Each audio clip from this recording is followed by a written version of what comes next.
Hi everyone, Helen Blunden here, and it is time for our third book review. Now, I'm a member of our local library book club, and admittedly, some of the books they ask us to read is, well, they're a bit hit and miss. This month, though, it was a hit for me. What book was it? Well, it was Toni Jordan's The Fragments, and you can see that it is a library book here. Toni Jordan is a Melbourne-based author, and this is not her first book. The Fragments sucked me right in with a brilliant story, and it seems to be a genre nowadays where it's about stories of solving particular puzzles or mysteries that happen in the past and link them into the present. And along the way, we get to learn about the characters, and the characters somehow seem to have lesbian relationships, which is totally okay. That's not a problem for me. I loved it. I loved this book, and I highly recommend it. Okay, why is this so? Well, frankly, it is a story of two scenes. Picture this: 1930s, a bustling New York scene. We're introduced to jazz clubs. It seems to be, the Prohibition time. It's exciting, and we get introduced to this character, so I'll say that right, character Inga Carlson, who is an author and a celebrity in her own right. She's written a book that everyone loves. Everyone wants to know Inga. She seems to be this bigger than Ben-Hur celebrity personality, except that she's a reclusive.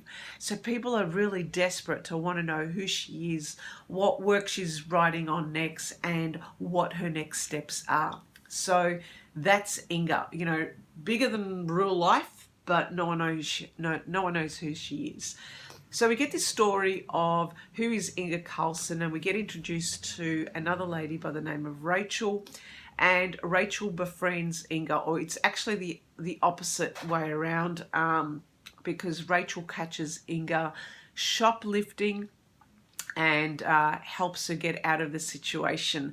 But it's a story of how Rachel gets immersed into the exciting life of Inga, and how they have this relationship. Do I call it a wonderful relationship? I'm not so sure. There's a twist. So that's one scene. So that cut to the present now, and we get introduced to Caddy. Now, Caddy is quite a timid young lady. Well, she's not timid, she's quiet, she's an introvert. She works in a bookstore, but she harbors these dreams of being a researcher and researching the work of her love. Guess what? Who it is? Inga Carlson. And Caddy lives in present day. Well, not present day. It's the 1980s in Brisbane. So Caddy rocks up to this exhibition on the work of Inga Carlson and comes across these fragments in the exhibition. Now, these fragments come from a book that was destroyed in the fire in the 1930s that claimed the life of Inga. There's a story there, right? So while Caddy's outside taking a break from the exhibition, she runs into this little old lady who starts asking her questions about how she found the exhibition.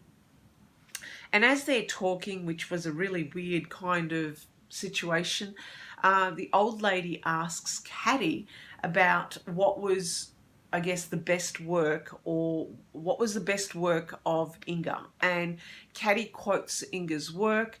And at one stage, this little old lady starts to quote a line from the fragments, but she quotes the sentence longer than what the fragment was about, or what was already there. So in actual fact, she quoted something that no one else had read or seen since the 30s.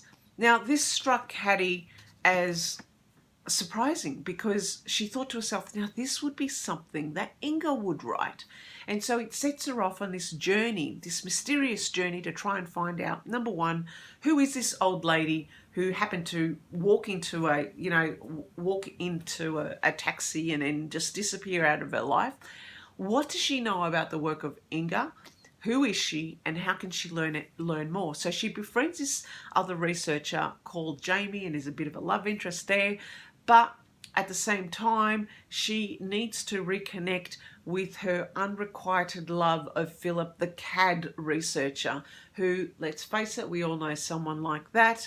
And so we have this feeling of, don't trust Philip, don't go with Jamie, try and see what's happening there. But anyway, Caddy goes off on a journey trying to explore more, to try and find out who this little old lady is and try and find out what actually happened to Inga, where we learn that she died in a fire along with the destruction of her new book.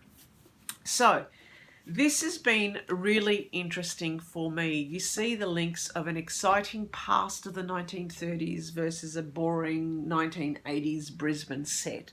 We see a story of unrequited love between Philip and Caddy, but also a love between Jamie and Caddy, and it's kind of like links between the love of Inga and Rachel as well. I love the story of someone in the present trying to make sense of what had happened in the past, and in so doing trying to understand her own life.